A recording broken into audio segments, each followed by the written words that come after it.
Muito obrigada.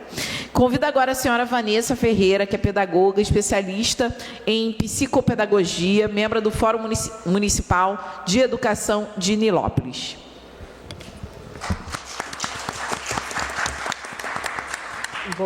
Bom dia para todos e para todas. Tá ligado? Tá ligado? Bom dia. Não, desligou. Desligou. Agora lê. Agora vai. Bom dia para todas. Renata, gostaria de agradecer a Renata por estar fazendo essa audiência pública. Eu sei que... Bom dia a todas da mesa também. Mas a gente está hoje aqui com números bem alarmantes. A gente começa pela questão da falta de psicólogos para as mães. Eu olho muito para a questão das mães. A gente sabe que o autismo que a gente tem as nossas crianças diagnosticadas. Porém, quando a gente olha para a questão, e a mãe? Aonde que está o suporte a essa mãe? Em que momento nós olhamos para essa mãe? Essa mãe é a que dá o suporte para o filho, ela está o tempo todo correndo atrás do plano de saúde, como bem a Renata falou, tentando as terapias, que hoje não são fáceis. Quando a gente olha para a questão da mãe que não tem um suporte da rede de apoio, então, que querendo ou não, a gente fica assim, para onde que a gente vai? E aí a gente chega para números alarmantes pelo Instituto Baresi, que traz que 78% dos homens abandonam seus filhos antes dos 5 anos de idade, quando tem algum diagnóstico de deficiência. Isso traz para essa mulher a falta do primeiro apoio, que seria do companheiro. E quando a gente chega nesse ponto, essa mulher vai entrando em vários processos de adoecimento. Ela começa com a burnout parental hoje, e aí ela daqui a pouco desenvolve a ideação ao suicídio. Ontem eu estive com uma mãe que ela estava com o seu filho na terapia e ela estava numa crise depressiva. E o que você faz nessas horas? Porque você olha para aquela pessoa e você vê que ela está totalmente desamparada, tanto pelo Estado, que tem por obrigação de dar esse suporte, como ela também está desamparada até mesmo pela família. Então, o meu ponto de vista e o que eu trago aqui hoje é a reivindicação, Renata, pela questão de psicólogos, de um apoio psicológico para essas mães. Porque, assim, tudo que a gente vê, a dificuldade do plano de saúde, é a criança que tem uma seletividade alimentar, é quando a gente chega numa escola e essa criança não tem uma sala de recursos, é quando você chega na Secretaria de Educação, que por algum motivo recusa a matrícula desse aluno, infelizmente, porque ainda ocorre, né? A gente tem que lembrar disso, porque ainda ocorre isso. O meu filho, ele foi diagnosticado com 2 anos, porém, eu tive todo esse suporte através do estudo. E quantas mães que não têm esse suporte? Quantas mães não têm o conhecimento? E quando é que essas crianças vão ter? A gente tem que lembrar que a criança de hoje é o adulto de amanhã. A criança sem suporte hoje psicológico, de terapias, é amanhã a criança que pode acontecer sim de um suicídio. Vamos olhar para a menina que morreu agora, a Isabelle, no Paraná, que ela se suicidou, exatamente porque a universidade não deu o amparo que ela precisava. Ela fez várias denúncias dentro da faculdade sobre bullying que ela estava sofrendo. Então, quando eu quero trazer essa perspectiva, porque você pode ter uma psicopedagoga, pode ter terapia ocupacional, mas a gente precisa de psicólogos, a gente precisa de neurologistas, a gente precisa de psiquiatras, e o nosso Estado está falhando nisso. Quando a gente olha para outra pesquisa que tem, é que equipara as mães de autistas. Um estudo norte-americano equipara as mães, a saúde mental dessas mães, de soldados de guerra.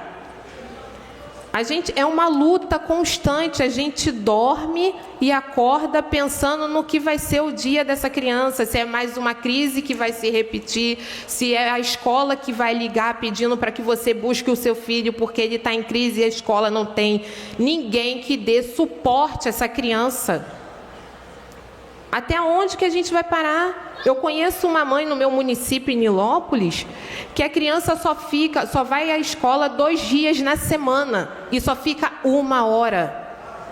É uma criança que verbaliza pouco.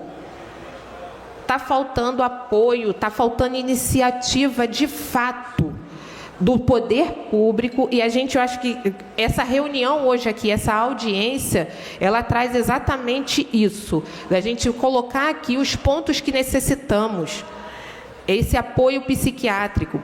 Outra questão que eu gostaria de levantar aqui, Renata, é a questão do Vale Social.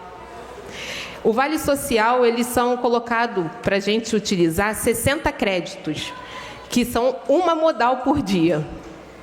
Se eu, como mãe, tenho meu filho que tem 2 atividades no dia, eu só posso utilizar uma vez o transporte público. E que momento eu consigo fazer outra atividade? O BPC, foi bem lembrado pela companheira Rafaela, é um valor minúsculo.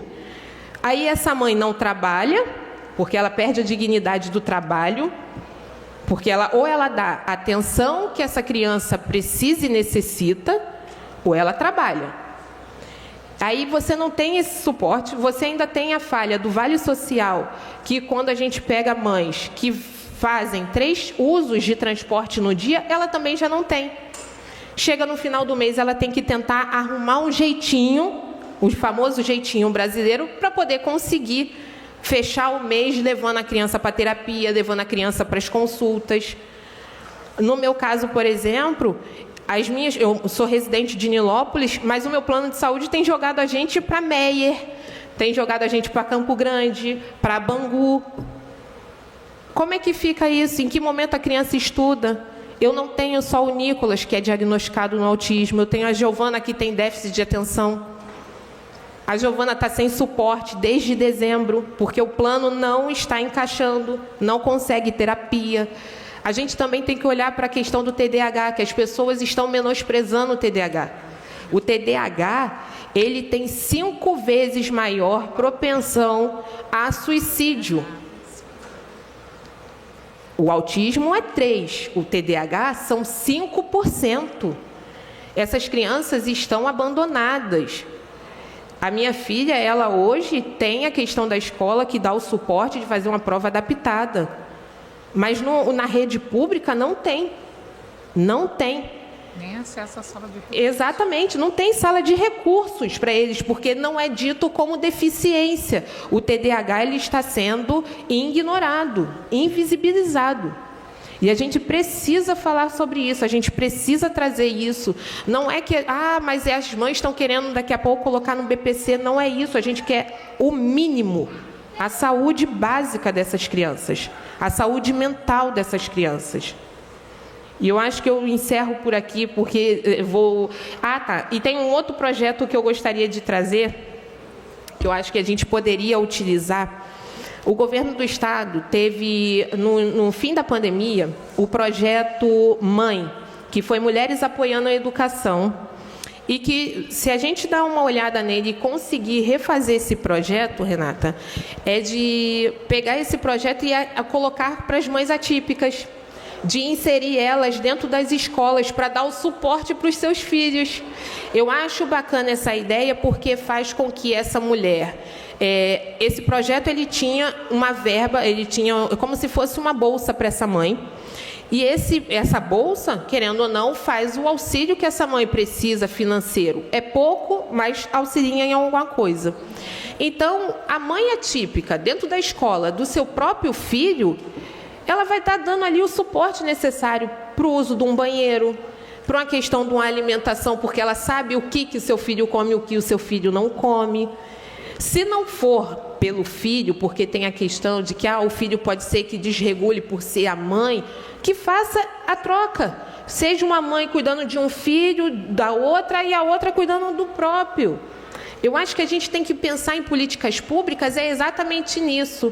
E eu agradeço muito pela minha formação hoje, porque eu pude entender e conhecer exatamente essa questão do olhar mais cauteloso, mais cuidadoso, sabe? Porque, infelizmente, a gente está precisando.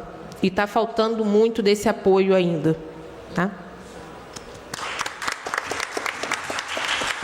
Muito obrigada, Vanessa. Inclusive, já pedi a minha assessoria jurídica para levantar esse projeto, para a gente entender como é que ele funciona, porque é super importante o olhar de quem não só vive essa situação, mas que pode também contribuir de maneira concreta. A Vanessa foi uma das pessoas que provocou a nossa mandata para a realização dessa audiência. Então, Vanessa, eu agradeço duplamente a possibilidade de ouvi-la nessa audiência pública e também por você ter nos provocado, porque eu não tenho dúvidas de que, além desse debate ser um debate invisível, além desse debate não trazer a importância que deve fazer, por exemplo, a gente tem aqui uma audiência parcialmente cheia, mas era para estar lotada, porque o que tem de mães atípicas que nos param na rua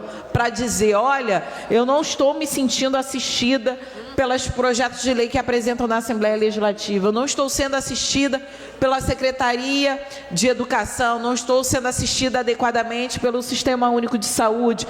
São várias. E é óbvio que esse é o momento de escuta, que esse é o momento também da gente conseguir ver quais são os caminhos que a gente pode fazer. Então, muito obrigada, Vanessa, por ter nos provocado. E Vanessa, que é da Baixada Fluminense, né? A gente lembrar disso, quando a gente fala desses espaços, desses territórios, né? Porque uma coisa é o acesso que uma mãe atípica pode ter, dela morando na cidade do Rio de Janeiro, na Zona Sul, com classe média alta. Esse é um acesso que é completamente diferenciado quando a gente vai olhar para essa mulher que está na favela, como a Rafaela já falou, e essa mulher que está na Baixada Fluminense, né? Muitas vezes mães solos, muitas vezes mulheres que têm maior dificuldade de acessar os seus direitos. Então, ter aqui essas duas falas iniciais com esses territórios bem marcados da favela e da Baixada Fluminense, isso demonstra também a potencialidade que a gente pode seguir. Eu tenho, inclusive, estou falando da Baixada, da favela, mas tenho